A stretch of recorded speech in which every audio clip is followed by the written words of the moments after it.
നമസ്കാരം. കലാവേദി TV.comലേക്ക് എല്ലാ മാന്യപ്രേക്ഷകർക്കും വീണ്ടും സ്വാഗതം. കോരസൻ വർഗീസ് അവതരിപ്പിക്കുന്ന കലാവേദി വാൽക്കണ്ണാടി എന്ന പരിപാടിയുടെ മൂന്നാമത്തെ എപ്പിസോഡാണ് ഇന്ന് കലാവേദി TV.comൽ അവതരിപ്പിക്കുന്നത്. നമ്മുടെ പാർലമെന്റ് അംഗം ശ്രീ NK പ്രേമചന്ദ്രനുമായി കോരസൻ വർഗീസ് അവതരിപ്പിക്കുന്ന അഭിമുഖമാണ് ഇന്നത്തെ വാൽക്കണ്ണാടിയിൽ. നമുക്ക് ശ്രദ്ധിക്കാം.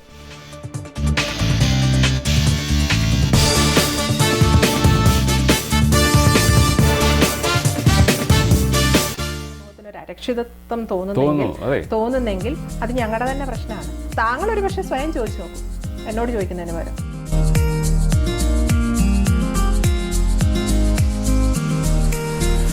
കലാവേദി വാൽക്കണ്ണാടിയിലേക്ക് ഏവർക്കും വീണ്ടും സ്വാഗതം. എത്ര പെട്ടെന്നാണ് കേരളം എന്ന ദൈവത്തിൻ്റെ സ്വന്തം നാട് മാറി മറിഞ്ഞത്. പ്രളയകാലത്തെ സൗഹൃദവും സഹോദര്യവും മാറി ശരണം വിളിച്ച് അകലുന്ന സമൂഹം. കേരളം എല്ലാവർക്കും എന്നും ഒരു പാഠപുസ്തകമാണ്. നന്മകൾക്കും കുറവുകൾക്കും ഒരേ ദൂരം എന്ന് വേണമെങ്കിൽ പറയാം. ഇന്ന് നമ്മോടൊപ്പം ചിന്തകൾ പങ്കുവയ്ക്കുന്നത് കൊല്ലം പാർലമെൻറ്റ് മണ്ഡലത്തെ പ്രതിനിധീകരിക്കുന്ന തിളക്കമുള്ള പാർലമെൻറ്റേറിയനും വാഗ്മിയും പ്രതിഭയും പൊതുപ്രവർത്തകനും സർവോപരി കേരളത്തിൻ്റെ കാലത്തെയും മികച്ച ജലസേചന വകുപ്പ് മന്ത്രിയുമായിരുന്ന ശ്രീ NK പ്രേമചന്ദ്രൻ. ന്യൂയോർക്കിലെ ഐക്യരാഷ്ട്രസഭയുടെ സമ്മേളനത്തെ അഭിസംബോധന ചെയ്യാനാണ് അദ്ദേഹം എത്തിയിരിക്കുന്നത്. അദ്ദേഹത്തിന് കേരളത്തെപ്പറ്റിയും ഇന്ത്യയുടെ പൊതുവായിട്ടുള്ള രാഷ്ട്രീയ സാമൂഹിക കാര്യങ്ങളെപ്പറ്റിയും ലോകത്തിൻ്റെ വീക്ഷണങ്ങളെപ്പറ്റിയും ഒക്കെയുള്ള ചിന്തകൾ എന്താണെന്ന് നമുക്ക് ശ്രദ്ധിക്കാം.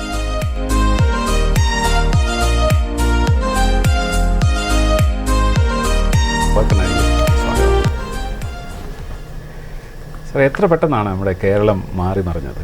ഈ കഴിഞ്ഞ പ്രളയ ദുരന്തത്തിന് ശേഷം ലോകത്തിന് തന്നെ മാതൃകയാവുന്നൊരു സാഹോദര്യ കാഴ്ചവെച്ച ഒരു സംസ്കാരം കേരളത്തിൻ്റെ, അതിൽ മാറിക്കഴിഞ്ഞപ്പോഴത്തേക്കും ഈ കാലഘട്ടത്തിൽ കഴിഞ്ഞ ആഴ്ച ഉണ്ടായ സംഭവങ്ങൾ, സുപ്രീം കോടതി വിധി ഉണ്ടായതിന് ശേഷം ശബരിമലയെ സ്ത്രീ പ്രവേശനവുമായിട്ട് സംബന്ധിച്ച് എന്തൊക്കെ കോലാഹലങ്ങളാണ് കേരളത്തിൽ ഇപ്പോൾ നടന്നുകൊണ്ടിരിക്കുന്നത്. വീണ്ടും ഒരു രാഷ്ട്രീയ ധ്രുവീകരണത്തിൻ്റെ ഭാഗമായിട്ടാണോ എന്നറിയില്ല. സ്ത്രീകൾക്ക് എതിരായിട്ട് സ്ത്രീകൾ തന്നെ നടത്തുന്ന ഒരു സമരമാണ് ഇന്ന് കേരളം കണ്ടുവരുന്നത്. സാറിന് അതിനെപ്പറ്റി എന്താ എൻ്റെ അഭിപ്രായം? പ്രളയ കാലഘട്ടത്തിൽ അല്ലെങ്കിൽ പ്രളയ ദുരന്ത കാലഘട്ടത്തിൽ കേരളത്തിൽ കണ്ട ഐക്യവും ഒരുമയും ലോകത്തിനാകെ മാതൃകയായിട്ടുള്ള അനുഭവമായിരുന്നു. നിർഭാഗ്യവശാൽ ആ ഒരുമയും ഐക്യവും നിലനിർത്തി മുന്നോട്ട് കൊണ്ടുപോകാൻ കഴിഞ്ഞില്ല എന്നുള്ളത് ഏറെ നിർഭാഗ്യകരമായിട്ടുള്ള അവസ്ഥയാണ്. അത് ശബരിമല സ്ത്രീ പ്രവേശനവുമായി ബന്ധപ്പെട്ട് ഉയർന്നു വന്ന പ്രശ്നമല്ല അതിന് കാരണം. അതിന് പ്രധാനപ്പെട്ട കാരണം ഗവൺമെൻറ് സ്വീകരിച്ച നയപരമായ ചില നിലപാടുകളാണ്. രണ്ട് പ്രധാനപ്പെട്ട പ്രശ്നങ്ങൾ ഞാനതിൽ ചൂണ്ടിക്കാണിക്കാൻ ആഗ്രഹിക്കുകയാണ്. ഒന്ന്, മുഖ്യമന്ത്രിയുടെ ദുരിതാശ്വാസ നിധിയിലേക്ക് സമാഹരിക്കുന്ന തുക ഒരു പ്രത്യേക അക്കൗണ്ടിൽ ഉൾപ്പെടുത്തി സുതാര്യമായ നിലയിൽ വിനിയോഗിക്കണമെന്നുള്ള നിർദ്ദേശം കേരളത്തിലെ പ്രതിപക്ഷം ഒന്നാകെ മുന്നോട്ട് വെച്ചപ്പോൾ ആ നിർദ്ദേശത്തെ മുഖവിലേക്ക് എടുക്കാൻ പോലും സംസ്ഥാന ഗവൺമെൻറ് മുഖ്യമന്ത്രിയും തയ്യാറായില്ല. അപ്പോൾ തന്നെ കനത്ത അഭിപ്രായ വൈജാത്യം ഭരണ പ്രതിപക്ഷ രാഷ്ട്രീയ സമൂഹങ്ങളിലും പൊതുസമൂഹത്തിലും ഉയർന്നു വന്നു. രണ്ടാമത്തത്, അർഹതപ്പെട്ടവർക്ക് ആനുകൂല്യങ്ങൾ ലഭിക്കുന്നതിൽ വന്നിട്ടുള്ള ഗുരുതരമായ വീഴ്ച ഒരു വലിയ ചർച്ചയായി. ഇതൊന്നും ഞങ്ങൾ സൂചിപ്പിക്കുന്നതല്ല, കേരളത്തിൽ പൊതുവെ മാധ്യമങ്ങൾ ഉയർത്തിക്കൊണ്ടുവരുന്ന പ്രശ്നങ്ങളാണ്. അപ്പോൾ ശബരിമല പ്രശ്നം കഴിഞ്ഞ ഒരാഴ്ച അല്ലെങ്കിൽ 4-5 ദിവസമായിട്ടുണ്ടാകുന്നതാണ്. അല്ലാതെ തന്നെ അത് വന്നു കഴിഞ്ഞു ഈ കാര്യത്തെ സംബന്ധിച്ച്. അപ്പോൾ എൻ്റെ അഭിപ്രായത്തിൽ പ്രളയ ദുരന്ത മുഖത്ത് കേരളത്തിൽ രൂപപ്പെട്ട ഐക്യവും ഒരുമയും വളരെ ഭംഗിയായ നിലയിൽ വിനിയോഗിക്കാൻ സംസ്ഥാന ഗവൺമെൻറ്റിന് കഴിഞ്ഞിരുന്നെങ്കിൽ വിസ്മയകരമായ മുന്നേറ്റം കേരളത്തിൽ കൈവരിക്കാൻ കഴിയുമായിരുന്നു. നിർഭാഗ്യവശാൽ അതിന് സാധിച്ചില്ല. അപ്പം സാറ് പറയുന്നത് ഇന്നത്തെ കേരള രാഷ്ട്രീയ നേതൃത്വത്തിലുണ്ടായ അപക്വമായ ഒരു തീരുമാനം കൊണ്ട് കേരളത്തിൽ ഉണ്ടായ സൗഭാഗ്യകരമായ ഒരു ഗുണവിശേഷം മാറിമറിഞ്ഞു എന്നാണോ പറയുന്നത്? അല്ല, പ്രതിപക്ഷത്തെ കൂടി വിശ്വാസത്തിലെടുത്തുകൊണ്ട് മുന്നോട്ട് പോകാൻ ഗവൺമെൻറ് പരാജയപ്പെട്ടു. അവിടെയാണ് ഞാൻ സൂചിപ്പിച്ചത്. പ്രതിപക്ഷ നേതാവ് മുഖ്യമന്ത്രിയോടൊപ്പം ഹെലികോപ്റ്ററിൽ കയറി ദുരന്തബാധിത മേഖലകൾ സന്ദർശിച്ചു. ഒരു നല്ല സന്ദേശമാണ് കേരളം കൊടുത്തത്. മുഖ്യമന്ത്രിയും ആ കാര്യത്തിൽ പോസിറ്റീവായിട്ടുള്ള നിലപാട് സ്വീകരിച്ചു, പ്രതിപക്ഷ നേതാവ് സ്വീകരിച്ചു. ആ ദുരന്തമുഖത്ത് കേരളം ഞങ്ങളെല്ലാവരും ഭരണ പ്രതിപക്ഷ രാഷ്ട്രീയ വ്യത്യാസമന്യേ ജനങ്ങളുടെ സുരക്ഷയ്ക്കും ദുരന്ത നിവാരണ പ്രവർത്തനങ്ങൾക്കും ഒരുമിച്ചുണ്ട് എന്നൊരു ആത്മവിശ്വാസം ജനങ്ങൾക്ക് ലഭിച്ചു. അത് ദുരിതാശ്വാസ പ്രവർത്തനങ്ങൾ ചെറുതായിട്ടുള്ള സഹായമല്ല ചെയ്തത്. അങ്ങനെ സഹായിച്ച പ്രതിപക്ഷത്തെ വിശ്വാസത്തിലെടുക്കാൻ എന്തുകൊണ്ട് ഗവൺമെൻറ് തയ്യാറായില്ല? ഒരു പ്രത്യേക അക്കൗണ്ട് വേണം എന്ന ആവശ്യം നിഷ്പ്രയാസം ഗവൺമെൻറ് അംഗീകരിക്കാം. അത് എന്തുകൊണ്ടാണ് അങ്ങനെ ഒരു തിരിച്ചൊരു തീരുമാനം എടുക്കാനുള്ള കാരണം മുഖ്യമന്ത്രിയും ഗവൺമെൻറ്റുമാണ് സത്യത്തിൽ വിശദീകരിക്കേണ്ടത്. കാരണം മുഖ്യമന്ത്രിയുടെ ദുരിതാശ്വാസ നിധി മുഖ്യമന്ത്രിയുടെ വിവേചനാധികാരം വിനിയോഗിച്ച് ചെലവഴിക്കാൻ കഴിയുന്നതാണ്. ഇത് ദുരന്ത നിവാരണ പ്രവർത്തനങ്ങളിൽ ദുരിതാശ്വാസ പ്രവർത്തനങ്ങൾക്ക് മാത്രമായി ഫണ്ട് വിനിയോഗിക്കണമെന്നുള്ളതാണ് ഞങ്ങൾ മുന്നോട്ട് വെച്ച നിർദ്ദേശം. ആ നിർദ്ദേശം അംഗീകരിച്ചാൽ സംസ്ഥാനത്തിന് ഒരു ദോഷവും ഉണ്ടാകുമായിരുന്നില്ല, ഗുണമേ ഉണ്ടാവുക. അപ്പോൾ ആ കാര്യത്തിലുണ്ടായിട്ടുള്ള അഭിപ്രായ വ്യത്യാസം ഉൾപ്പെടെ പിന്നെ ദുരന്ത നിവാരണ പ്രക്രിയയെ പാർട്ടിവൽക്കരിക്കാനും രാഷ്ട്രീയവൽക്കരിക്കാനും പല തലങ്ങളിലുമുള്ള പരിശ്രമങ്ങൾ നടന്നു കേരളത്തിൽ. പക്ഷേ കേരളത്തിൻ്റെ വികസനത്തെ സംബന്ധിച്ച ഒരു മാർഗനിർദ്ദേശം ഇപ്പോൾ KPMG പോലെയുള്ള സംഘടന ഉൾപ്പെടുത്തിക്കൊണ്ട് ചെയ്യുന്നു എന്ന് പറയുന്നു. അപ്പം സാറിൻ്റെ അഭിപ്രായം അതെന്ത്? ഈ സംവിധാനം എന്ന് പറയുന്നത് ലോകോത്തര നിലവാരം. സാറ് ലോകങ്ങളൊക്കെ സഞ്ചരിക്കുന്ന ആളും ഇതുപോലെ ഇന്നിപ്പം UN ഇവിടെ പ്രസംഗിക്കുന്നു. അപ്പം ലോകത്തെ വിശാലമായിട്ട് കാണുന്ന കുറച്ച് പേർക്കെങ്കിലും അറിയാൻ പറ്റും. എൻ്റെ അറിവിൽ KPMG എന്ന് പറയുന്നത് ഒരു ഓഡിറ്റിംഗ് ഫേമാണ്. അതിൻ്റെ കൂട്ടത്തിൽ മറ്റുള്ള കാര്യങ്ങളൊക്കെ ചെയ്തു കൊടുക്കുന്നുള്ള അവർക്ക് എന്തെങ്കിലും രാഷ്ട്രീയ താല്പര്യങ്ങളോ എന്തെങ്കിലും ഉണ്ടോ? ഇപ്പം കേരളത്തിൽ ഒരു പൈസയും വാങ്ങിക്കാതെ വോളണ്ടറി ആയിട്ട് കേരളത്തിൻ്റെ വികസനത്തിന് വേണ്ടി അവർ പ്രവർത്തിക്കുന്നു എന്ന് പറയുന്നതിൽ അല്ല, അതിൽ KPMGക്ക് വ്യക്തമായിട്ടുള്ളൊരു അജണ്ടയുണ്ട് എന്നുള്ളത് ആർക്കും ബോധ്യപ്പെടുമല്ലോ. ഞാനിപ്പോഴും ചോദിക്കുന്നത് എന്താണ് ഈ നവകേരളം? ഗവൺമെൻറ് ഉദ്ദേശിക്കുന്ന നവകേരളം എന്താണ്? ഗവൺമെൻറ് ഇതേവരെ വിശദീകരിച്ചിട്ടില്ല. പരിസ്ഥിതി സൗഹൃദ വികസനമാണോ, അല്ലെങ്കിൽ സുസ്ഥിര വികസനത്തിൽ അധിഷ്ഠിതമായിട്ടുള്ള നയപരിപാടികളാണോ, അതല്ലെങ്കിൽ മറ്റേതെങ്കിലും ഒരു സംവിധാനത്തെ സംബന്ധിച്ചാണോ ഗവൺമെൻറ് ആലോചിക്കുന്നത്? ആദ്യം ഗവൺമെൻറ് കാഴ്ചപ്പാട് പറയണം. ആ കാഴ്ചപ്പാടിന് അനുരോധമായിട്ടുള്ള പദ്ധതി തയ്യാറാക്കാൻ വേണ്ടിയിട്ടാണ് നമ്മൾ കൺസൾട്ടൻസി അല്ലെങ്കിൽ ഏതെങ്കിലും ഒരു മൂന്നാമത് ഏജൻസിയെ നിയോഗിക്കുന്നത്. ഇവിടെ ബഹുമാനപ്പെട്ട കേരളത്തിലെ മന്ത്രിമാരോട് ഇപ്പോൾ ചോദിച്ചാൽ പോലും അവർക്കും ഈ നവകേരളം എന്താണ് എന്നതിനെ സംബന്ധിച്ച് അവർക്ക് ആർക്കും ഒരു ധാരണയുമില്ല. KPMGയെ നിയോഗിച്ചതിൽ തന്നെ പറഞ്ഞിരിക്കുക, ആ ഉത്തരവ് വായിച്ചാൽ തന്നെ വളരെ വിചിത്രമായിട്ടുള്ള ഉത്തരവാണ്. നവകേരള സൃഷ്ടിക്ക് ആവശ്യമായിട്ടുള്ള മാർഗനിർദ്ദേശങ്ങൾ സമർപ്പിക്കാൻ, ശുപാർശകൾ സമർപ്പിക്കാൻ ചുമതലപ്പെടുത്തിയത്. എന്താ ഈ നവകേരളം കൊണ്ട് ഉദ്ദേശിക്കുന്നത്? ഇപ്പോൾ കൊല്ലം ജില്ല പ്രളയബാധിത മേഖലയല്ല, കുറച്ച് വില്ലേജുകൾ ഒഴിച്ചാൽ തിരുവനന്തപുരം ജില്ല. അപ്പോൾ കേരളം ആകെ പുതുക്കി പണിയാനാണോ, അല്ലെങ്കിൽ കേരളത്തിൽ നിലനിൽക്കുന്ന സംവിധാനങ്ങൾ ഘടനാപരമായി പൊളിച്ചെഴുതാനാണോ, അതോ ഈ ദുരന്തബാധിത മേഖലകളിൽ പുതിയ നിർമ്മാണ പ്രവർത്തനം എന്താണ് നവകേരളം കൊണ്ട് ഉദ്ദേശിക്കുന്നത് എന്നതിനെ സംബന്ധിച്ചൊരു വ്യക്തത ഇനിയും ഗവൺമെൻറ് അവരുടെ നയപരമായ നിലപാട് ഇനിയും പ്രഖ്യാപിച്ചിട്ടുണ്ട്. ചില പ്രസ്താവനകൾ വരുന്നതല്ലാതെ.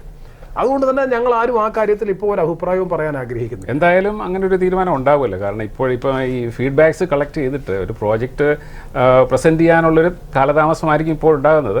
കേരളത്തെപ്പറ്റിയുള്ളൊരു സംയുക്തമായൊരു ചർച്ചയോടെ ഒരു വികസന പദ്ധതി എന്തായാലും ഉണ്ടായേ മതിയാകുകയുള്ളൂ. അതിപ്പം അതിനകത്ത് ഓപ്പോസിഷൻ ആണെങ്കിലും കാര്യമായ ഇൻപുട്ട് KPMGയുടെ ഒരു ബാക്ക് റെക്കോർഡ് തന്നെ അത്ര ഒരു പോസിറ്റീവ് ആണെന്ന് എനിക്ക് തോന്നുന്നില്ല.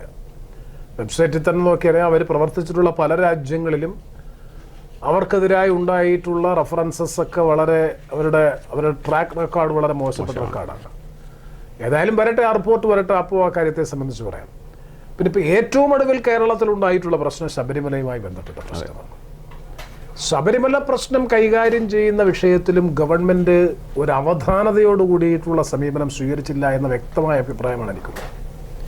ശരിയാണ്, സുപ്രീം കോടതി വിധിയാണ്. സുപ്രീം കോടതി വിധി ഉണ്ടാകാൻ കാരണം എന്താ? ശ്രീ ഉമ്മൻചാണ്ടിയുടെ നേതൃത്വത്തിലുള്ള UDF ഗവൺമെൻറ് അധികാരത്തിലിരുന്നപ്പോൾ കൊടുത്ത സത്യവാങ്മൂലത്തിൽ പറഞ്ഞത് ഇത് വിശ്വാസപരമായ വിഷയത്തിൻ്റെ അടിസ്ഥാനത്തിലുള്ള ഒരു ആചാരമാണ്, അനുഷ്ഠാനമാണ്. അത് നിലനിർത്തിപ്പോകണമെന്ന നിലപാടാണ് UDF ഗവൺമെൻറ് അന്ന് സ്വീകരിച്ചത്. എന്നാൽ LDF ഗവൺമെൻറ് അധികാരത്തിൽ വന്നതിന് ശേഷം ശ്രീ G സുധാകരനും ശ്രീ കടകംപള്ളി സുരേന്ദ്രനും മുഖ്യമന്ത്രി ഉൾപ്പെടെയുള്ളവരൊക്കെ കൊടുത്ത സത്യവാങ്മൂലത്തിൽ കൊടുത്തതിന് അനുരോധമായി പുറത്തു പറഞ്ഞ കാര്യങ്ങളുമൊക്കെ സ്ത്രീകളെ പ്രവേശിപ്പിക്കണമെന്നുള്ളൊരു നിർബന്ധിത നിലപാടാണ്. ഇവിടെ ആരും സ്ത്രീ പുരുഷ തുല്യതയ്ക്ക് അല്ലെങ്കിൽ ലിംഗസമത്വത്തിനും ലിംഗനീതിക്കും എതിരല്ല. ഇവിടെ സ്ത്രീകളാരും പ്രവേശിക്കേണ്ട എന്നൊരു നിലപാടുമില്ല. 10 മുതൽ 50 വരെ അതൊരു ആചാരത്തിൻ്റെ ഭാഗമായിട്ടാണ് വിശ്വാസം. അത് യുക്തിയാണോ യുക്തിരഹിതമാണോ എന്നുള്ള വേറെ പ്രശ്നം. അങ്ങനെയാണെങ്കിൽ ദൈവമുണ്ടോ ഇല്ലയോ എന്നുള്ള യുക്തിസഹമായിട്ടുള്ള ചോദ്യം ആദ്യം ഗവൺമെൻറ് ഉത്തരം പറയണം. ഇപ്പം ദൈവത്തിൻ്റെ അടിസ്ഥാനത്തിലാണല്ലോ ക്ഷേത്രവും പള്ളിയും ഈ പറയുന്ന ആരാധനാനുഷ്ഠാന കേന്ദ്രങ്ങളെല്ലാം നിലനിൽക്കുന്ന ദൈവത്തിൻ്റെ അടിസ്ഥാനത്തിലാണ്. ഞാൻ ചോദിക്കുന്നത്, സുപ്രീം കോടതിക്ക് പറയാൻ കഴിയുമോ ദൈവമുണ്ട് എന്ന്? അപ്പോൾ ദൈവമുണ്ട് എന്ന് വസ്തുതാപരമായ തെളിവിൻ്റെ അടിസ്ഥാനത്തിൽ സുപ്രീം കോടതിക്ക് എന്തായാലും പറയാൻ കഴിയും. ഭരണഘടനയിൽ എവിടെയെങ്കിലും ദൈവം എന്നൊരു വാക്ക് പ്രത്യക്ഷത്തിലോ പരോക്ഷമായിട്ടോ പരാമർശിക്കുന്നില്ല.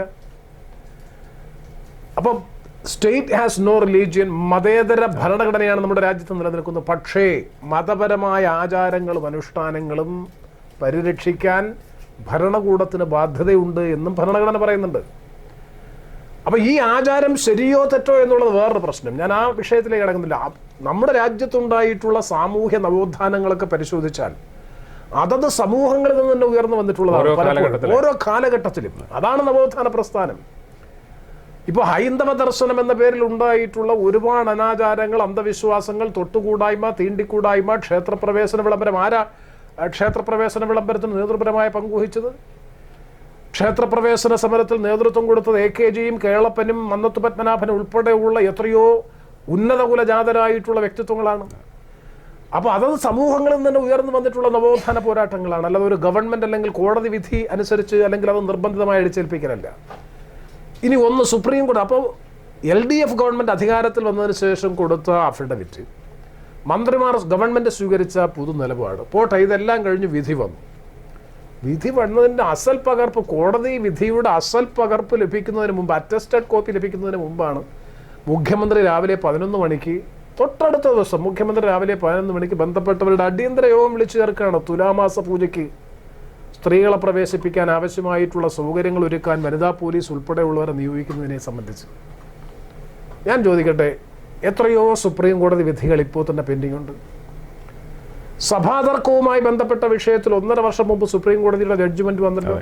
വളരെ ക്ലിയർ കട്ടായിട്ടുള്ള ജഡ്ജ്മെന്റ് ആണല്ലോ. ഏതാണ്ട് 1/2 നൂറ്റാണ്ടിലേറെക്കാലമായി നിലനിന്ന വിശ്വാസപരമായ പള്ളികളുമായി ബന്ധപ്പെട്ട ആചാരവുമായി അനുഷ്ഠാനവുമായി അതിൻ്റെ കേന്ദ്രവുമായി ബന്ധപ്പെട്ട ഒരു തർക്കത്തെക്കുറിച്ച് സുപ്രീം കോടതിയുടെ അന്തിമ വിധി വന്നിട്ട് ആ അന്തിമ വിധി നടപ്പാക്കാൻ ഗവൺമെന്റ് ശ്രമിക്കുന്നില്ലല്ലോ. അന്നും മുഖ്യമന്ത്രി പറഞ്ഞിരുന്നു സുപ്രീം കോടതി വിധി നടപ്പാക്കും എന്ന് പറഞ്ഞതേ ഉള്ളൂ. എന്നിട്ട് സമവായത്തിനാണ് ശ്രമിക്കുന്നത്. ഇരു സഭാ നേതൃത്വവുമായി അദ്ദേഹം ചർച്ച നടത്തി. സഭാ നേതൃത്വവുമായി ചർച്ച നടത്തി സമവായത്തിലൂടെ ഈ പ്രശ്നം പരിഹരിക്കാൻ വേണ്ടി. അതാണ് ഒരു ജനാധിപത്യ സമൂഹത്തിൽ ഒരു ഗവൺമെന്റ് ചെയ്യേണ്ടത്. അല്ലെങ്കിൽ നിങ്ങൾക്ക് നടപ്പാക്കാം, നിയമം നടപ്പാക്കാം, ബുൾഡോസ് ചെയ്ത് സൈന്യത്തെ ഉപയോഗിച്ച് പോലീസിനെ ഉപയോഗിച്ച് നടപ്പാക്കാം. 4 മെഡിക്കൽ കോളേജുകളുടെ പ്രശ്നം വന്നല്ലോ. 4 മെഡിക്കൽ കോളേജുകൾ, സ്വാശ്രയ മെഡിക്കൽ കോളേജുകളിലെ വിദ്യാർത്ഥികളുടെ നിയമനം തെറ്റാണ് എന്ന് സുപ്രീം കോടതി പറഞ്ഞ് വിധി വന്നതിന് ശേഷം ആ വിധിക്കെതിരെ ഓർഡിനൻസ് ഇറക്കിയ ഗവൺമെന്റ് അല്ലേ ഈ ഗവൺമെന്റ്? ആ വിധി നിരാകരിക്കാൻ വേണ്ടി നിയമനിർമ്മാണം നിയമസഭയിൽ നടത്തിയ ഗവൺമെന്റ് അല്ലേ ഈ ഗവൺമെന്റ്? അപ്പോൾ എന്തുകൊണ്ട് ഞാൻ നിയമനിർമ്മാണം നടത്തണമെന്ന അഭിപ്രായവും ഞാൻ പറയുന്നില്ല. ഞാൻ ഒറ്റ ചോദ്യമേ ഉള്ളൂ. ഇപ്പം താന്ത്രിക കുടുംബത്തെയും പന്തളം രാജകുടുംബത്തെയും ക്ഷണിച്ചല്ലോ. ഇപ്പോൾ രാജാവില്ല, രാജ്ഞിയില്ല എന്നൊക്കെ പറയുന്നവർ ഇപ്പോൾ ചർച്ചയ്ക്ക് ക്ഷണിച്ചല്ലോ. എന്തുകൊണ്ടത് ആദ്യമായി കൂടായിരുന്നു? അപ്പോൾ അവധാനതയോടുകൂടി ഈ പ്രശ്നത്തെ പരിഹരിക്കുന്നതിൽ ഇടപെടുന്നതിൽ CPMന് വന്ന ഒരു വലിയ അപജയം ഈ പ്രശ്നത്തെ സങ്കീർണമാക്കി. ഇപ്പോൾ RSS തന്നെ ഇതിന് ഏറ്റവും അനുകൂലമായി നിലപാട് സ്വീകരിച്ച അവർക്ക്, എൻ്റെ അഭിപ്രായത്തിൽ അവർക്ക് വ്യക്തമായ കാഴ്ചപ്പാടുണ്ട്. RSSന് ജനസംഘത്തിന്റെ മാത്രമല്ല, അവർ ഏകീകൃത സിവിൽ നിയമം എന്ന് പറയുന്ന കൃത്യമായ ഒരു അജണ്ട നടപ്പാക്കുന്നതിന്റെ ഭാഗമായിട്ടാണ്. ഇപ്പൊ തന്നെ ഹിന്ദു മഹാസഭ കോടതിയിൽ പോകാൻ പോവാണ് മുസ്ലിങ്ങളുടെ കാര്യത്തിൽ. ഇതൊക്കെ ആ ഒരു ഗൗരവത്തോടു കൂടി കാണണ്ടേ? ജുമാ നിസ്കാരത്തിന് സ്ത്രീകളെ പള്ളിയിൽ പുരുഷന്മാരോടൊപ്പം നിസ്കരിക്കാൻ അനുവദിക്കണം എന്നാവശ്യപ്പെട്ടുകൊണ്ട് ഹർജി പോകുന്നു എന്ന് പത്രത്തിൽ വായിച്ചു. ഹിന്ദു മഹാസഭ പോവുകയാണ്. അപ്പോൾ കേരളം പോലെ ഇത്രയും സാമുദായികേതരമായ സാഹോദര്യവും സൗഹൃദവും നിലനിൽക്കുന്ന ഒരു സംസ്ഥാനത്ത് ഒരു വിശ്വാസപരമായ പ്രശ്നത്തിന്മേൽ ഒരു സമൂഹത്തിന്റെ വികാരം വ്രണപ്പെടുന്നു. അത് ശരിയോ തെറ്റോ എന്നുള്ളതല്ല ഇവിടെ ചർച്ച ചെയ്യേണ്ടത്. സുപ്രീം കോടതി വിധി ശരിയോ തെറ്റോ എന്നുള്ളതല്ല. അങ്ങനെ ഒരു പ്രത്യേക സാഹചര്യം വരുമ്പോൾ ഒരു ഗവൺമെന്റ് സ്വീകരിച്ച നിലപാട് ഈ പ്രശ്നത്തെ കൂടുതൽ സങ്കീർണമാക്കാൻ സഹായിക്കും. പറയുന്നതിന് ഞാൻ 100% യോജിക്കുന്നു. പക്ഷേ ഒരു തർക്കമുണ്ടാകുമ്പോൾ നമ്മൾ കോടതിയിൽ പോകുന്നു, കോടതിയിൽ നിന്ന് ഒരു വിധി സമ്പാദിക്കുന്നു. അപ്പോൾ വിധി നടപ്പാക്കുക എന്നുള്ളത് ഗവൺമെൻറ്റിൻ്റെ ഉത്തരവാദിത്വമല്ലേ? അവിടെയാണ് ഞാൻ ചോദിച്ചത്, ആ നടപ്പാക്കുക എന്ന പിന്നെ ഒരു സംയമനത്തിൽ അല്ലല്ല, ആ ഒരു വിധി നടപ്പാക്കുന്ന എന്തുകൊണ്ട് സഭാ തർക്കത്തിന്റെ പേരിലുണ്ടായ കോടതി വിധി നടപ്പാക്കാൻ സർക്കാർ ശ്രമിക്കുന്നില്ല? എന്തേ കഴിഞ്ഞ തെരഞ്ഞെടുപ്പിൽ പറഞ്ഞതല്ലേ പിറവംപള്ളി ഒരു സമൂഹത്തിന് വിട്ടുകൊടുക്കുന്നു, എന്തുകൊണ്ട് വിട്ടുകൊടുക്കുന്നില്ല? ഇപ്പോഴും വീണ്ടും ഇനി ഞാൻ ഇങ്ങനെ എത്രയോ ഞാൻ പോട്ടെ, അതൊക്കെ പോട്ടെ, സുപ്രീം കോടതിയുടെ വിധി വന്നല്ലേ 2005 മുല്ലപ്പെരിയാറിന്റെ ജലനിരപ്പ് 136 നിന്ന് 142 ആക്കി ഉയർത്തണമെന്ന് സുപ്രീം കോടതിയുടെ ചീഫ് ജസ്റ്റിസ് ഉൾപ്പെട്ട 3-അംഗ ഡിവിഷൻ ബെഞ്ചിന്റെ അന്തിമ വിധി ഫെബ്രുവരി 28 വരുന്നു. 2005 ഫെബ്രുവരി 28. ഫെബ്രുവരി 28 വിധി വന്ന് ഒരു മാസം കഴിയുന്നതിന് മുമ്പ് മാർച്ച് 13, 14 തീയതികളിൽ അന്നത്തെ പ്രതിപക്ഷ നേതാവ് സഖാവ് VS കൊടുത്ത കത്തിന്റെ അടിസ്ഥാനത്തിൽ നിയമസഭയുടെ പ്രത്യേക സമ്മേളനം വിളിച്ച് നിയമനിർമ്മാണം നടത്തി. CPM-ഉം കോൺഗ്രസും കൂടെ സഹകരിച്ചിട്ടാണ്. ആ നിയമനിർമ്മാണം അനുസരിച്ച് സുപ്രീം കോടതി വിധി അനുസരിച്ച് 142 അടി ആക്കാൻ കഴിയില്ല. മുല്ലപ്പെരിയാറിന്റെ ജലനിരപ്പ് പരമാവധി 136 അടിയായി നിജപ്പെടുത്തിക്കൊണ്ടുള്ള നിയമനിർമ്മാണം കേരള നിയമസഭ നടത്തി. സുപ്രീം കോടതിയുടെ വിധിയല്ലേ. ഞാൻ അവിടെയാണ് വളരെ മൗലികമായ കാതലായ പ്രശ്നം ഞാൻ ഉന്നയിക്കുന്നത്. ഇവിടെ ഗവൺമെന്റിന്, പ്രത്യേകിച്ചും ഗവൺമെന്റ് നേതൃത്വം കൊടുക്കുന്ന CPM-ന് ഒരു പ്രത്യേക രാഷ്ട്രീയ അജണ്ടയുണ്ട്. RSS-നും BJP-ക്കും ഒരു രാഷ്ട്രീയ അജണ്ടയുണ്ട്. ആ രാഷ്ട്രീയ അജണ്ട നടപ്പാക്കാൻ രണ്ടു കൂട്ടരും പരിശ്രമിക്കുന്നു. ഒരു സാമുദായികമായ വേർതിരിവ്, ഒരു ന്യൂനപക്ഷ ഭൂരിപക്ഷ വിഭാഗീയത, ഭൂരിപക്ഷ സമുദായത്തിൽ തന്നെ സാമുദായികമായിട്ട് ഇപ്പൊ തന്നെ ഉണ്ടല്ലേ SNDP-യും KPMS-ഉം ഒരു ഭാഗത്ത്, ക്ഷത്രിയ സഭയും NSS ഉൾപ്പെടെയുള്ള മറ്റ് സംഘടനകൾ SNDP-യുടെ ഒരു വിഭാഗം വേറെ ഭാഗത്ത്, കേരളം പോലെയുള്ള ഒരു ഇതിനാരാ ഉത്തരവാദി? സാറേ, ഇപ്പം അതൊരു രാഷ്ട്രീയമായിട്ടുള്ള ഒരു നിരീക്ഷണമാണ്. ഇതേ സമയത്ത് ഈ കാലഘട്ടത്തിൽ UDF ആയിരുന്നു ഭരിക്കുന്നെങ്കിൽ ഇടതുപക്ഷം എടുക്കുന്ന നിലപാടുകൾ എന്തായിരുന്നായിരിക്കും? കേരളത്തിൽ നമുക്ക് ട്രിപ്പിൾ തലാഖിന്റെ പ്രശ്നം വന്നപ്പോൾ എന്താ നിലപാട് സ്വീകരിച്ചത്? CPM എന്താ നിലപാട് സ്വീകരിച്ചത്? സുപ്രീം കോടതി വിധിയുടെ അടിസ്ഥാനത്തിൽ പാർലമെന്റ് പാസ്സാക്കിയ ഒരു നിയമത്തിന്മേൽ എന്താ CPM സ്വീകരിച്ച നിലപാട്? എന്തുകൊണ്ടൊരു വിശാലമായ മതേതര ബോധവും സ്ത്രീ പുരുഷ ജെൻഡർ ജസ്റ്റിസ് അപ്പോൾ ഉണ്ടായില്ല?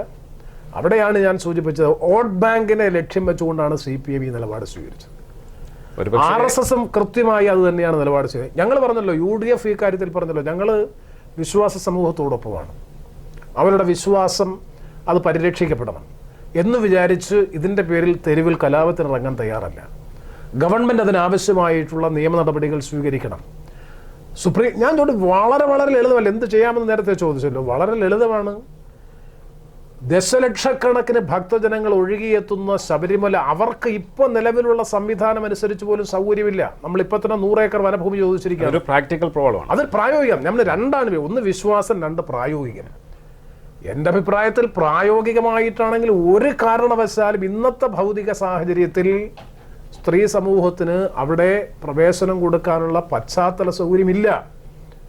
ആയിരക്കണക്കിന് യുവതികൾ കൂടി ആ മേഖലയിലേക്ക് കടന്നു വന്നാൽ അവർക്ക് ആവശ്യമായിട്ടുള്ള പ്രാഥമിക സൗകര്യം നിർവഹിക്കുന്നതിനുള്ള സംവിധാനം, ശൗചാലയങ്ങൾ, അതുപോലെ അവിടുത്തെ ഏറ്റവും പ്രധാനപ്പെട്ട കാര്യങ്ങളിലൊന്നാണ് വിരിവയ്പ്.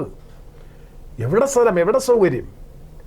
ഇത്രയും സങ്കീർണമായി. അപ്പോൾ സുപ്രീം കോടതിയോട് കേരള ഗവൺമെന്റ് ഒരു പെറ്റീഷൻ ഇട്ടാൽ മതി, ഇതാണ് സാഹചര്യം, ഇതാണ് സ്ഥിതി, ഞങ്ങൾക്ക് ഈ വിധി നടപ്പാക്കാൻ ഈ മണ്ഡല കാലയളവ് കഴിഞ്ഞ് അടുത്ത വർഷം റിവ്യൂ പെറ്റീഷൻ സർക്കാർ തന്നെ റിവ്യൂ പെറ്റീഷൻ പോകുന്നില്ല എന്നാ കേട്ടെ. അല്ല, സർക്കാർ ഇത് റിവ്യൂ അല്ല ഞാൻ പറഞ്ഞത്, ഇത് ജഡ്ജ്മെന്റ് നടപ്പാക്കുന്നതിന് സമയം ചോദിച്ചുകൊണ്ടുള്ള അപേക്ഷ കൊടുക്കാമല്ലോ. ആ ഒരു ടൈം പീരീഡ് കിട്ടുമ്പോൾ, സ്പാൻ കിട്ടുമ്പോൾ ഇവരുമായിട്ടൊക്കെ വിളിച്ച് സംസാരിക്കാമല്ലോ. പ്രായോഗികമായി ഇത് നടപ്പാക്കാൻ ബുദ്ധിമുട്ടാണെങ്കിൽ വീണ്ടും കോടതിയെ സമീപിക്കാൻ. കോടതി എന്ന് പറഞ്ഞാൽ ഈ ഭരണഘടനയിൽ അടിസ്ഥാനപ്പെടുത്തിയിട്ടുള്ള ജനാധിപത്യ സംവിധാനത്തിലുള്ള ഒരു സ്ഥാപനം മാത്രമാണ്. അല്ല, കോടതി വിധി, എന്തെല്ലാം കോടതി വിധികൾ, നമ്മുടെ എന്തെല്ലാം ഡയറക്ഷൻസ് സുപ്രീം കോടതിയുടെ ഡയറക്ഷൻസ് ഇവിടെ നടപ്പാക്കാതെ ഇപ്പോഴും നിൽക്കുന്നുണ്ട്. അപ്പോൾ അതുകൊണ്ട് ഇതൊക്കെ സാങ്കേതികമാണ് ഈ പറയുന്നതെല്ലാം. അതുകൊണ്ട് എൻ്റെ അഭിപ്രായത്തിൽ ശബരിമല പ്രശ്നം വഷളാക്കിയതിൽ, സങ്കീർണമാക്കിയതിൻ്റെ പ്രധാന ഉത്തരവാദി സംസ്ഥാന ഗവൺമെൻറ്റും വിശിഷ്യ ഗവൺമെൻറ് നേതൃത്വം കൊടുക്കുന്ന CPM-ഉം മുഖ്യമന്ത്രിയും ഈ ദേവസ്വം മന്ത്രി ഉൾപ്പെടെയുള്ളവരാണ്. ദേവസ്വം ബോർഡ് പ്രസിഡന്റ് എത്രയോ പ്രായോഗികമായിട്ടുള്ള സമീപനം സ്വീകരിച്ചു. അദ്ദേഹം വളരെ കൃത്യമായ ഒരു നിലപാട് റിവ്യൂ പറ്റി, ഒന്നുമില്ലെങ്കിൽ അങ്ങനെ പറഞ്ഞാലെങ്കിൽ ഈ സംഘർഷം ഒഴിവാക്കാൻ കഴിയുമായിരുന്നു.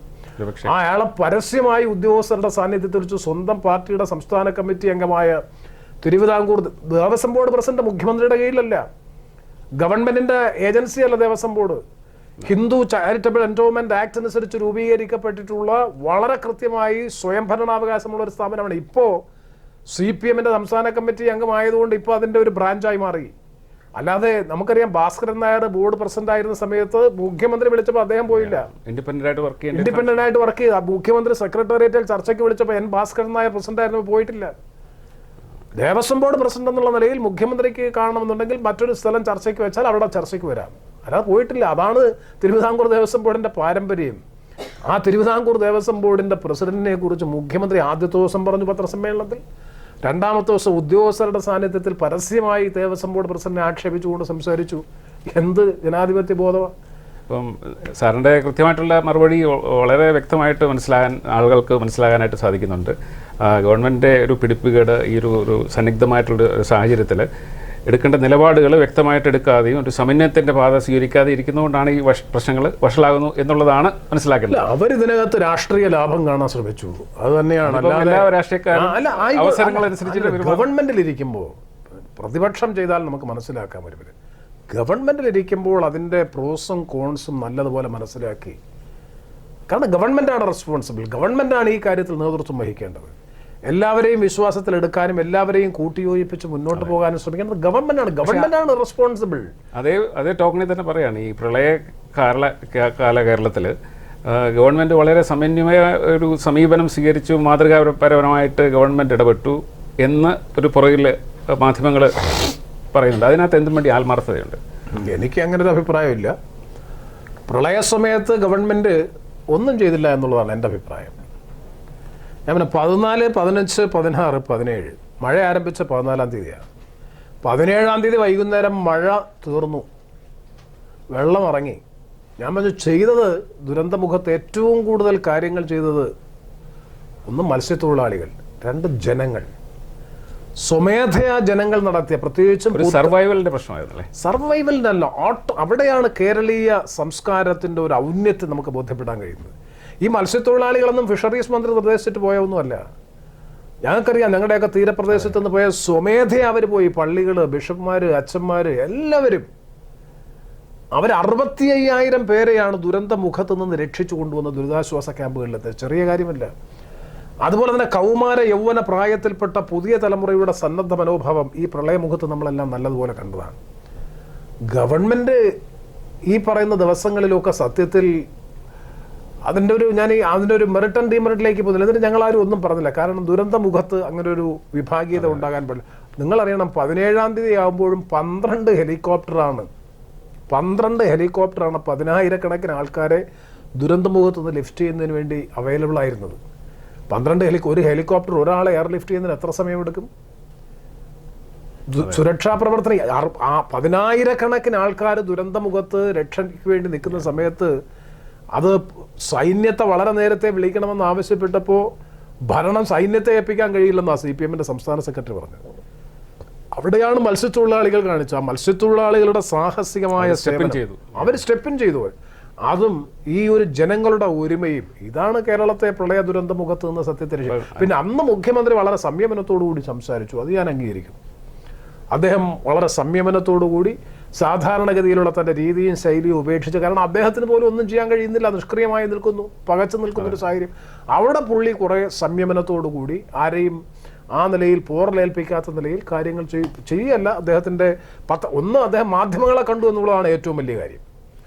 മാധ്യമങ്ങളെ കണ്ട് കാര്യങ്ങൾ ധരിപ്പിച്ചപ്പോൾ ജനങ്ങൾക്കൊരാശ്വാസമായി എന്നതിനപ്പുറത്തേക്ക് ഈ 17-ാം തീയതി മഴ തീർന്നില്ല. ഒരു ദിവസം കൂടി മഴ നിന്നിരുന്നെങ്കിൽ ഒരുപക്ഷേ അവിടുത്തെ ചെങ്ങന്നൂർ MLA പറഞ്ഞ കാര്യം നടക്കുമായിരുന്നു. അത്രയും എങ്കിലും നടക്കില്ലെങ്കിൽ പോലും ആയിരങ്ങളുടെ ജീവൻ നഷ്ടപ്പെടുമായിരുന്നു. അപ്പം ഇതാണ് അവിടെ സംഭവിച്ചത്. അതിനുശേഷം ഇപ്പോൾ എന്താ, ഞാൻ പറഞ്ഞില്ല, ഇത്രയും വിദേശ മലയാളികൾ, അമേരിക്ക അടക്കമുള്ള വിദേശ മലയാളികളൊക്കെ കയ്യേച്ച് സഹായിക്കാൻ നിൽക്കുന്ന സാഹചര്യത്തിൽ പോലും ജനങ്ങളെ സൗഹൃദത്തോടുകൂടി ഒരുമിപ്പിച്ച് നിർത്താൻ ബാധ്യതയുള്ള ഗവൺമെൻറ് തന്നെ ഒരു രാഷ്ട്രീയ സംഘർഷത്തിനും അതിനുള്ള നിലപാട് സ്വീകരിച്ച് മുന്നോട്ട് പോകുക എന്ന് പറഞ്ഞാൽ. അപ്പം ഞങ്ങൾ ഇവിടെയുള്ള പല സംഘടനകളും ആദ്യം മുഖ്യമന്ത്രിയുടെ ദുരിതാശ്വാസ നിധിയിലേക്ക് കൊടുക്കണമെന്ന് പറയുമ്പോൾ തന്നെ പുറകിലൊരു പിന്നാമ്പറ സംസാരമുണ്ട്. അത് കൊടുത്താൽ ഏത് രീതിയിൽ ചിലവാകുമെന്ന് അറിയത്തില്ല. അതുകൊണ്ട് സന്നദ്ധ സംഘടനകളോ അല്ലെങ്കിൽ NGOസിനെ കണ്ടുപിടിച്ചിട്ട് നേരിട്ട് ചാരിറ്റി ചെയ്യാമെന്നും പറഞ്ഞിട്ട് അങ്ങനെ ഒരു നല്ലൊരു മൂവ്മെൻറ്റ് വെളിയിൽ ഇപ്പോൾ നടക്കുന്നുണ്ട്. ഇപ്പം സാർ മുമ്പേ പറഞ്ഞ പോലെ തന്നെ ഈ പൊതു ഫണ്ട് എങ്ങനെ വിനിയോഗിക്കണമെന്നുള്ളതിനെപ്പറ്റി ഇപ്പോഴും വെളിയിലുള്ള മലയാളികൾക്ക് ആശങ്കയുണ്ട്.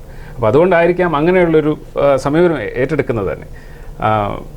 വളരെ കാലം ജലസേചന വകുപ്പ് മന്ത്രിയായിട്ടിരുന്ന വളരെ സുദീർഘമായ സേവനം അനുഷ്ഠിച്ച താങ്കൾ ഈ പ്രളയ ബാധിത അതിനുശേഷമുള്ള കേരളത്തിൽ എന്തൊക്കെ മാറ്റങ്ങളാണ് പ്രതീക്ഷിക്കുന്നത്? കാരണം ഇങ്ങനെ പോയിക്കട്ടെ, നമുക്ക് ഈ ഒരു പ്രളയം ഉണ്ടായപ്പോൾ മനസ്സിലായി ഇവിടെ കൃത്യമായ ഒരു പ്രോട്ടോകോൾ ഇല്ലായിരുന്നു, ഒരു വാർണിംഗ് സിസ്റ്റം ഇല്ലായിരുന്നു, എമർജൻസി ഇവാക്വേഷനുള്ള സിസ്റ്റം ഒന്നും അഡോപ്റ്റ് ചെയ്തിട്ടില്ല, ഒന്നും ചെയ്തിട്ടുമില്ലായിരുന്നു. അപ്പോൾ അതുകൊണ്ടാണ് ഇത്രയും ബുദ്ധിമുട്ടുണ്ടായെന്നുള്ളത് വളരെ വ്യക്തമായിട്ട് എല്ലാവർക്കും അറിയാം. പക്ഷേ ഇനിയെങ്കിലും ഫ്യൂച്ചറിൽ എന്തൊക്കെ ചെയ്യാമായിരുന്നു? 2004 സുനാമി, 2017 ഓഖി, 2018 പ്രളയം, ഇത് മൂന്നും ഒരുപാട് പാഠങ്ങൾ നമുക്ക് നൽകുന്നുണ്ട്. ഞാനതിപ്പോൾ LDF UDF എന്നുള്ള ഒരു അതിനൊക്കെ ഒരുപാട് വിമർശനങ്ങളുണ്ട്. പക്ഷേ ആ LDF UDF വൈജാത്യങ്ങൾക്കപ്പുറത്തേക്ക് കേരളം സ്വീകരിക്കേണ്ട ഒരുപാട് നടപടികളുണ്ട്. അതിലേറ്റവും പ്രധാനപ്പെട്ടതാണ് ഡിസാസ്റ്റർ മാനേജ്മെൻറ്റ് ആക്ടിവിറ്റീസിൻ്റെ കാര്യത്തിൽ ബഹുദൂരം കേരളം മുന്നോട്ട് പോകേണ്ടതായിട്ടുണ്ട്. അതിലേറ്റവും പ്രധാനപ്പെട്ട കാര്യങ്ങളിലൊന്നാണ് ഡാം വാട്ടർ റിസോഴ്സസ് മാനേജ്മെൻറ്റ് അല്ലെങ്കിൽ ഡാം മാനേജ്മെൻറ്റിൻ്റെ കാര്യത്തിൽ ഒരു പ്രോപ്പർ ആൻഡ് ഇഫക്റ്റീവായിട്ടുള്ള ഡാം മാനേജ്മെൻറ്റ് കേരളത്തിന് ഇപ്പോഴും ഇല്ല. ഒരു പ്രോട്ടോകോൾ ഇപ്പോഴും ഇല്ല. ആ പ്രോട്ടോകോൾ ഇല്ല എന്നുള്ളതിൻ്റെ ഏറ്റവും വലിയ തെളിവാണല്ലോ. കാരണം ഇന്ത്യയിലെ 24 സംസ്ഥാനങ്ങൾ 2012 2012 തോന്നുന്നു ഉത്തരാഖണ്ഡിൽ 14 വെള്ളപ്പൊക്കമുണ്ടായ സമയത്ത് സെൻട്രൽ വാട്ടർ കമ്മീഷൻ കൊടുത്ത നിർദ്ദേശമാണ് ഈ വെള്ളപ്പൊക്കം കാലേ കൂട്ടി വാണിംഗ് നൽകുന്നതിന് വേണ്ടിയിട്ടുള്ള ഒരു സംവിധാനം, ഒരു പ്രോഗ്രാം കേന്ദ്ര ജല കമ്മീഷൻ തീരുമാനിച്ചു. ഡൽഹിയും ഹരിയാനയും ഉൾപ്പെടെയുള്ള 24 സംസ്ഥാനങ്ങൾ ആ പ്രോഗ്രാമിൽ ചേർന്നപ്പോഴും കേരളം ചേർന്നില്ല, ഇത്രയും ഡാമുള്ള കേരളം. അപ്പോൾ അതുപോലെയുള്ള ഒരുപാട് പാളിച്ചകൾ, ഒരുപാട് വീഴ്ചകൾ ഗവൺമെന്റ്. പക്ഷേ ഇനി ആ വീഴ്ചകളെ കുറിച്ച് വിമർശിച്ചുകൊണ്ട് എന്നിട്ട് കാര്യമില്ല. എന്തൊക്കെ ചെയ്യാൻ പറ്റും? ഒന്ന്, വളരെ ഇഫക്റ്റീവായിട്ടുള്ള ഒരു ഡാം മാനേജ്മെന്റ്, മുഴുവൻ ഡാമുകളുടെയും ഡാം ബ്രേക്ക് അനാലിസിസ് നടത്തി അതിൻ്റെ റെസ്ക്യൂ ഓപ്പറേഷൻസിന് ആവശ്യമായിട്ടുള്ള നടപടികൾ സ്വീകരിച്ച് എമർജൻസി ആക്ഷൻ പ്ലാൻ, ഓരോ ഡാമിനും എമർജൻസി ആക്ഷൻ പ്ലാൻ ഉണ്ടാകുകയും ആ എമർജൻസി ആക്ഷൻ പ്ലാനിനെ സംബന്ധിച്ച് നല്ല അവബോധം തീരമേഖലയിലെ ജനങ്ങൾക്ക് ഉണ്ടാക്കി കൊടുക്കാനും കഴിയുന്നു. ഇപ്പോൾ നമുക്കറിയാം അമേരിക്കയിൽ തന്നെ ഇപ്പോൾ കത്രീന വരുന്നു എന്ന് കാണുന്നതിന് മുന്നറിയിപ്പ് ലഭിക്കുമ്പോൾ തന്നെ മുഴുവൻ സംവിധാനവും അവിടെ ഒരുങ്ങുകയാണ്. മുഴുവൻ electricity department, water resources department, അതുപോലെ ഫയർഫോഴ്സ്, പോലീസ് മുഴുവൻ റെഡിയായി സജ്ജമാകുകയാണ്. കാരണം ഇലക്ട്രിസിറ്റി തടസ്സമുണ്ടായാൽ അപ്പോൾ തന്നെ അത് റീഇൻസ്റ്റേറ്റ് ചെയ്യുന്നത് ഉൾപ്പെടെയുള്ള എല്ലാ കാര്യങ്ങളും. അങ്ങനെ ഒരു എമർജൻസി ആക്ഷൻ പ്ലാൻ ഡിസാസ്റ്റർ മാനേജ്മെന്റിന്റെ ഭാഗമായി നമുക്കിപ്പോഴും ഇല്ല.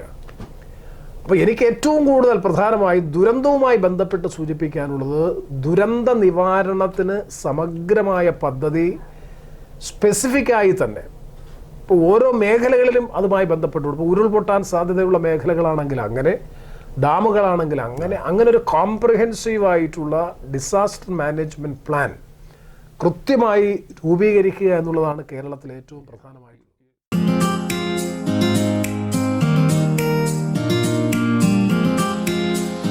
സമൂഹത്തിന് ഒരു അരക്ഷിതത്വം തോന്നുന്നെങ്കിൽ അത് ഞങ്ങളുടെ തന്നെ പ്രശ്നമാണ്. താങ്കൾ ഒരു പക്ഷേ സ്വയം ചോദിച്ചു നോക്കും, എന്നോട് ചോദിക്കുന്നതിന് പകരം.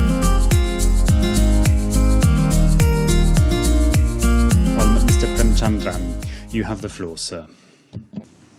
Mr. President, we congratulate you and the members of the Bureau on assumption of the charge of this committee. We associate with the statement delivered by Egypt on behalf of the group of 77 and would like to make some additional points in our national capacity. Mr. President, we have embarked on the journey towards achievement of Agenda 2030 adopted 3 years ago. More than 110 member states, including my country, have presented our voluntary national reviews in the last 3 years, as we have moved from the phase of precept to the stage of practice to achieve these goals. India's External Affairs, during her address to the 73rd General Assembly, assured that India is on the right trajectory to achieve the Sustainable Development Goals ahead of the schedule. India has fully supported the Secretary General's reform proposal for UN Development System for it to help countries in their effort to achieve the Sustainable Development Goals. We call upon the traditional donors to step up their voluntary contributions for timely operationalization of the reinvigorated RC system, which is at the heart of the reform UN development system. Mr. President, India's national policies are in synergy with the SDGs in focusing on poverty eradication, healthcare, education, gender, skills and employment, and infrastructure development, among others. The issue of water and sanitation is essential to achieve all the sustainable development goals, particularly those on health, nutrition, sustainable cities and gender equality. In 2014, India launched the largest sanitation and hygiene program in the world, that is the Clean India mission, with the objective of make India open defecation free and achieve scientific waste management by 2nd October 2019, that is the 150th anniversary of Mahatma Gandhi, the father of our nation. 4 years ago, 60% of the global population defecating in open was in India. Today, I'm proud to say that it has been reduced to 20%. Last week, addressing the Mahatma Gandhi International Sanitation Convention, attended by leaders from more than 50 countries in New Delhi, Secretary General Antonio Guterres said that 2.3 billion people worldwide lack basic sanitary facilities. He highlighted that the ongoing efforts in India are rapidly changing these statistics. Mr. President, India is not only pursuing an inclusive development, one that empowers the marginalized and vulnerable, but also one that is less energy intensive. India is also taking bold and ambitious climate action towards renewable energy transition. By 2022, India plans to produce 175 gigawatts of renewable energy that will include 100 gigawatts of solar energy. The International Solar Alliance, championed by India and France, now joined by 70 nations and established with the UN as a multilateral treaty, is making ambitious strides for making tangible contribution to the global efforts on climate action. UNEP has conferred Prime Minister Modi with the Champion of the Earth Award in recognition of his leadership and the work done by India, especially in new areas of cooperation in promoting solar power and renewable energy and environmental action, including the pledge to eliminate all single-use plastics by 2022. Mr. President, in my home state in Kerala, that is in India, the Cochin International Airport has showed the world that big infrastructure projects like airports can be commercially viable while fully relying on solar power. This will avoid carbon dioxide emission by more than 900,000 tons over the next 25 years, which is equivalent to planting 9 million trees. This will also result in saving of $6 million per year. UNEP has also recognized this achievement with the Champion of the Earth Award. Mr. President, India is actively engaged with the preparatory process of Global Compact on Migration, and we look forward to an outcome which strengthens international migration's link with sustainable development. In the spirit of global partnership, we look forward BAPA plus 40 conference on South-South cooperation. Here at the UN, last year India established the India-UN Development Partnership Fund, stepping up its efforts towards South-South cooperation. A sum of $150 million has been committed for the next decade, focusing on the development projects of LDCs and SIDs. Responding to the call of the Addis Agenda, India has continued its contribution to the UN Tax Trust Fund for the second successive year. We have also contributed to the Trust Funds for Technology Bank for LDCs and for organization of the midterm review of the Vienna Program of Action of LLDCs. Mr. President, we wish you all success in all your endeavors. You can count on the unstinted support of my delegation for the successful conduct of work of this committee in the weeks ahead. Thank you.